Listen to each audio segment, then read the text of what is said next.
Cancer పేరు వినగానే మన వెన్నులో చలిపుడుతుంది. ఇక బ్లడ్ క్యాన్సర్ అనగానే మనలో చాలా మందికి పై ప్రాణాలు పైనే పోతూ ఉంటాయి. బ్లడ్ క్యాన్సర్లో మైలోమా అనేది ఈ కోవలోకే వస్తుంది. మన ఒంట్లో సైనికుల్లాంటి తెల్ల రక్త కణాల ఉత్పత్తి గాడి తప్పినప్పుడు ప్లాస్మా కణాల్లో ఈ ప్రాణాంతక క్యాన్సర్ పురుడు పోసుకుంటుంది.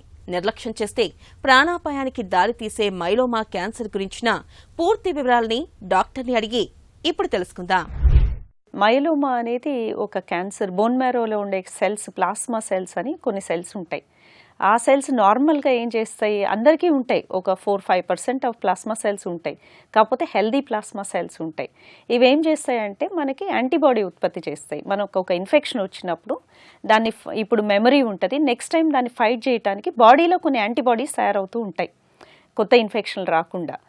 అలాంటి సెల్స్ అబ్నార్మల్గా తయారయ్యి ఈ యాంటీబాడీ అబ్నార్మల్ ప్రోటీన్ ప్రొడ్యూస్ చేస్తూ ఉంటుంది. దాన్ని ఎం ప్రోటీన్ అంటాం. ఈ సెల్స్ బాగా ఎక్కువ ఉత్పత్తి అయితే బోన్ మ్యారోలో ప్లేస్ లేకుండా మిగతా సెల్స్ని డీవియేట్ చేయటము, రక్తం తగ్గటము, ప్లేట్లెట్స్ తగ్గటము, ఆర్ యాంటీబాడీస్ తయారు చేయటం లేదు కాబట్టి ఎక్కువ ఇన్ఫెక్షన్స్ రావటము, ఆర్ ఈ సెల్స్ బోన్స్లోకి వెళ్ళి ఎఫెక్ట్ చేయటం. సో మైలోమా వల్ల మల్టిపుల్ ప్రాబ్లమ్స్ రావచ్చు. బ్లడ్ కౌంట్స్ తగ్గటమే కాకుండా, ఇన్ఫెక్షన్స్ కాకుండా బోన్స్, మల్టిపుల్ బోన్ లీజన్స్ వస్తాయి. అందుకే దీన్ని మల్టిపుల్ మైలోమా అంటారు. రేర్గా కిడ్నీలో కూడా ఎఫెక్ట్ పడుతుంది, కిడ్నీ ఫెయిల్యూర్ కూడా రావచ్చు.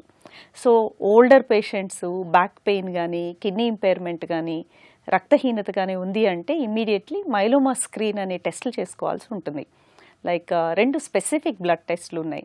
సీరం ప్రోటీన్ ఎలక్ట్రోఫోరెసిస్ అని, సీరం లైట్ చైన్స్ అని. ఈ 2 టెస్టులు నార్మల్ ఉంటే most of the time we can say అంత మైలోమా లాగా లేదు అని.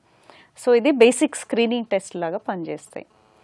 So it is a cancer, but దీనికి చాలా ట్రీట్మెంట్స్ ఉన్నాయి. Even stage 4 disease, even kidney failure వచ్చినా కూడా రికవర్ అయ్యే ఛాన్సెస్ చాలా ఉంటాయి.